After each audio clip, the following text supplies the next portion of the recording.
O Copom acabou de decidir. Para surpresa de metade do mercado, agora a taxa Selic passou para 15% ao ano. É mole ou quer mais, hein? Esse é o nível mais alto, sabe desde quando? De julho de 2006, quando a Selic chegou aos 15,25%. E cá estamos nós de novo, né? No patamar dos 15%.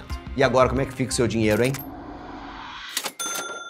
Fala, meu amigo dinheirudo, bom demais da conta. Antes da gente entrar aí nesse lance da Selic, quero deixar um recado para você que tem um patrimônio já, você já acumulou um patrimônio, mas está perdido aí com esse lance de dólar caindo agora, Selic subindo, como é que fica a bolsa, como montar uma carteira de investimento diversificada e especializada, específica para você, para suas necessidades. Chama a gente no link do primeiro comentário, que é a nossa consultoria registrada na CVM, a Lumen, vai te ajudar a investir o seu dinheiro de maneira a te dar proteção, mas também aproveitar essas oportunidades que só o cenário atual está mostrando pra gente. Link no primeiro comentário, clica lá. Foi interessante ver as diferenças de opinião do mercado, porque geralmente acontece assim. Quando está chegando a reunião do Copom, os analistas dão o seu pitaco, né? A sua opinião sobre o que vai acontecer com a Selic. E muitas vezes o que acontece é um alinhamento ali de opiniões, né? E também muitas vezes o Copom acaba decidindo de acordo com o que o mercado suspeitava desde o princípio. Só que dessa vez o mercado estava dividido. Uma pesquisa de opinião feita antes dessa reunião do Copom mostrou que 56% acreditavam na manutenção dos juros, enquanto os outros 44% esperavam por um aumento de 0,25 ponto percentual. Olha o que tem acontecido com a Selic nas últimas 2 décadas. Chegando em 2004, ela passou dos 25%, tá vendo? E no decorrer dos anos teve outros picos, mas de modo geral a gente pode dizer que ela foi caindo. Mas repara o seguinte, ó, em 2015 ela subiu bastante, com um pico maior do que os anteriores. Então deixa eu te fazer uma pergunta, você lembra o que aconteceu em 2015? 2015 era Dilma? Dilma, é o ano que eu saí da empresa também, o ano que eu abandonei a minha empresa. É o ano que eu fechei minha agência também. Olha só, foi um ano muito difícil, né? Acho que 2 milhões de empresas quebraram no país. Foi quando aconteceu aquela crise política e econômica que acabou culminando no impeachment da Dilma. Sim, meu amigo, fatídico ano de 2015. Naquele ano, o PIB brasileiro teve uma queda absurda de 3,5%. E a queda de 2016 foi feia também, 3,3%. No governo atual, o PIB vem crescendo mais de 3% ao ano, é verdade. Mas não vamos esquecer que na conta do PIB também entra os gastos do governo. E se o governo gasta muito, isso dá uma inflada ali no PIB de uma forma desnatural, digamos assim. Passa a impressão que o país está crescendo e que está indo de vento em popa, enquanto na verdade é o gasto público que está mascarando o resultado real. É raro, mas acontece sempre, toda vez e muito. Exatamente. O resultado real é aquele que é produzido pela indústria, pelo comércio, pelo serviço, é o único resultado de fato factível na prática, né? Todo o resto, o governo não produz nada a não ser burocracia. Outro problema que teve lá em 2015 foi a inflação, que passou de 10%. E naquele mesmo ano, o dólar subiu de 2,68, Bruno, para absurdo, 3,94. Olha só. O que hoje já não soa tão absurdo assim, né? E dólar é uma coisa que, se subir, faz a inflação subir também, já que praticamente tudo que você pode comprar no Brasil, de alguma forma, está atrelado a ele. E com isso, o que o Banco Central faz é subir a Selic para dar uma forçada ali no desaquecimento da economia e tentar baixar os preços. E a situação que a gente está hoje não é das melhores. Aqui no site do Investidor 10 você consegue visualizar o gráfico de 12 meses do IPCA. Um ano atrás, a inflação estava em 4,2%, tá vendo? E percebe que tem uma tendência de alta, falando aqui, parecia uma aula de análise técnica, né, de day trade. Essa situação é preocupante porque a Selic está subindo também. Então, dá para você ver isso direitinho aqui no outro gráfico do Investidor 10. Só que não era para ser assim, né? Era para a gente estar vendo um gráfico subindo e outro caindo, né? Afinal, a lógica é justamente subir a Selic para baixar a inflação? Então, porque a inflação, no caso, está subindo junto com a Selic. Tá tudo muito estranho. Pois é, vou comentar exatamente sobre isso daqui a pouquinho. Mas antes, é interessante a gente ver que os analistas do mercado estão começando a projetar uma inflação um pouco mais baixa do que nas projeções anteriores. Se em março a perspectiva era que a inflação fecharia 2025 em 5,68%, agora o mercado está acreditando que a gente vai terminar o ano com o IPCA em 5,25%. De qualquer forma, isso significa uma inflação ainda longe da meta. O centro da meta é 3%, mas tem a tolerância, né? 1,5% para cima, 1,5% para baixo. Você vê que tem uma meta de inflação mínima, né, Bruno? Isso eu acho fantástico, assim. O meta do governo é ferrar o seu dinheiro. Exato. Legalmente falando, né? Escrito lá que a meta é essa. E na prática, né? Esse negócio de tolerância aí sempre é um jeitinho brasileiro de facilitar o alcance da meta.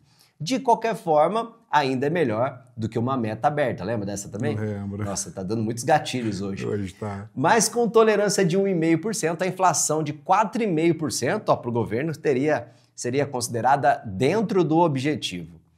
E a gente ainda assim está longe disso, é bem da verdade, né? Independente da meta, o grande problema é que a inflação dói no seu bolso e no meu bolso também. A título de comparação, lá nos Estados Unidos, a inflação está em 2,4%. Que é alta para eles, né? Exato, mas pra gente é um patamar legalzinho, né?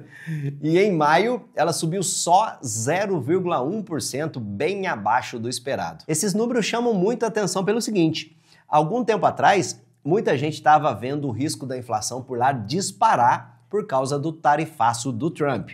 Se você quiser, você pode falar igual o Chapolin também, o trompaço do tarifa também daria certo, né, Bruno? Também. Afinal, a lógica é, né? Se o imposto de importação sobe, os produtos ficam mais caros para o consumidor, certo? Só que essa lógica ainda não se fez presente na economia dos States. Dizem os especialistas que é só questão de tempo. Então a inflação lá deve subir, sim, senhor, e que não vai demorar. De acordo com eles, os dados divulgados por último ainda não estão refletindo os impactos do tarifaço. Um dos motivos para essa demora nos efeitos das tarifas é que a inflação americana está mais concentrada no setor de serviços. E tem outra também, muita gente ali viu, né, que aconteceu, o mercado se antecipa e caprichou no estoque ali antes de fazer o tarifaço começar a valer. E com isso, essas empresas conseguiram praticar os preços antigos por mais tempo. Tanto é que o Fed divulgou agora há pouco, né? Eles decidiram deixar os juros como estavam, manteu,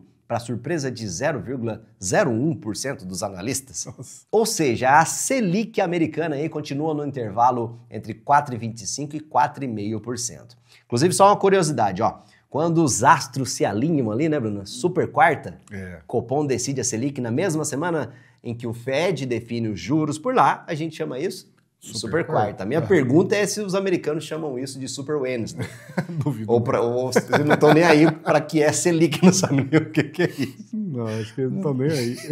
Mas a questão é que os dados estão aí apontando para uma inflação aparentemente controlada, enquanto o Trump está insistindo para que o Banco Central americano baixe os juros, exatamente como aqui no Brasil. E essa é uma queda de braço complicada, né? Enquanto o Fed é cauteloso, o homem mais poderoso do mundo só quer saber mesmo é de meter o louco, né? Político, o longo prazo para político é a próxima eleição, né? Então, deixa para o próximo.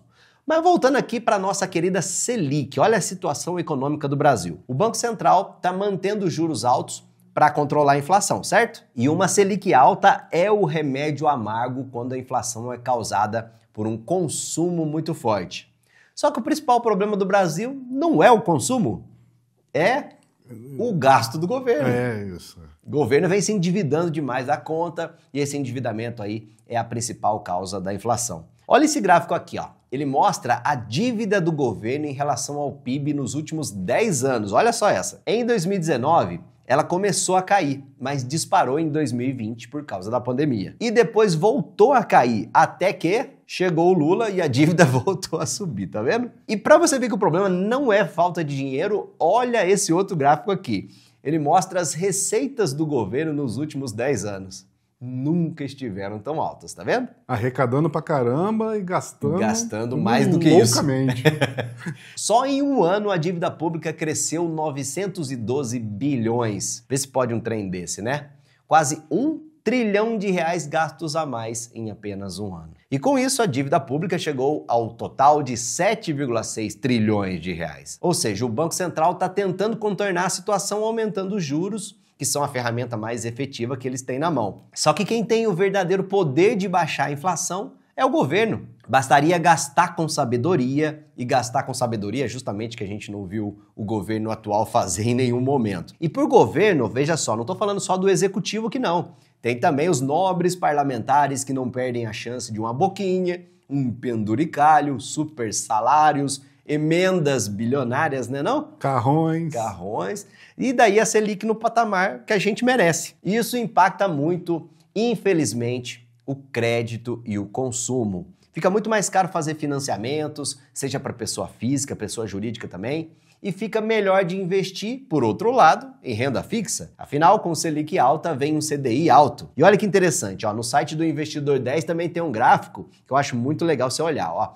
Aqui a gente está vendo o retorno que o CDI e o Ibovespa deram em 2 anos. O CDI está em vermelho e o Ibov em azul. Foi o mesmo retorno. Então vamos fazer o seguinte, vamos aumentar, como o Bruno gosta de fazer, aumentar o gráfico aqui para 5 anos. Mostra as gracinhas. O que acontece? O mesmo retorno. Aí. Mas esse comportamento aí do CDI que a gente tem visto recentemente é uma anomalia, até porque nenhum país do mundo consegue sobreviver com juros pornográficos desse jeito. O normal, o esperado, é a gente conseguir um rendimento mais alto, onde vem como prêmio de um investimento mais arriscado, né? Caso contrário, para que correr riscos, né? O problema é que essa lógica acaba meio sendo subvertida quando a economia está uma bagunça. Se a gente aumentar a janela de tempo para 10 anos, olha aí como fica. Isso porque, na média, a bagunça na economia foi menor nos últimos 10 anos, beleza, né? Com a Selic alta, você ganha mais dinheiro na renda fixa.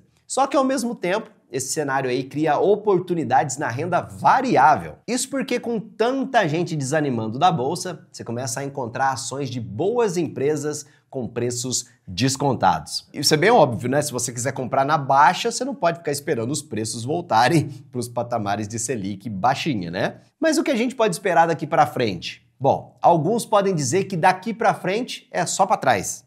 Mas eu vou te mostrar uma coisa que pode ser uma luz no fim do túnel ou só um otimismo exagerado aqui deste que vos fala. Só o tempo dirá. Mas olha só isso, ó. O mercado diminuiu para 5,25% a projeção para a inflação no final desse ano. No caso do PIB, a projeção aumentou para 2,2% em 2025. A expectativa do dólar também melhorou. A projeção para o final desse ano caiu para 5,77, que é bem mais do que está os 5,50 que está batendo aí nesses dias. Que inclusive a gente falou no Jornal do Investidor aqui que não é muito mérito nosso não. O DXY, que é o índice que contempla a força do dólar frente a uma carteira de moedas diversificada, tem caído para níveis super baixos. Então é os Estados Unidos que está fazendo cagada, não é a gente que está fazendo dever de casa, não. Caca lá de fora. É isso aí. E não atrapalhe, deixa eles lá. Já a Selic deve fechar o ano em 14,75%, de acordo com essa entidade sapiente e impessoal conhecida como mercado. Mas eu quero saber o que você acha de tudo isso. Você acha que o Brasil mesmo vai começar a despiorar?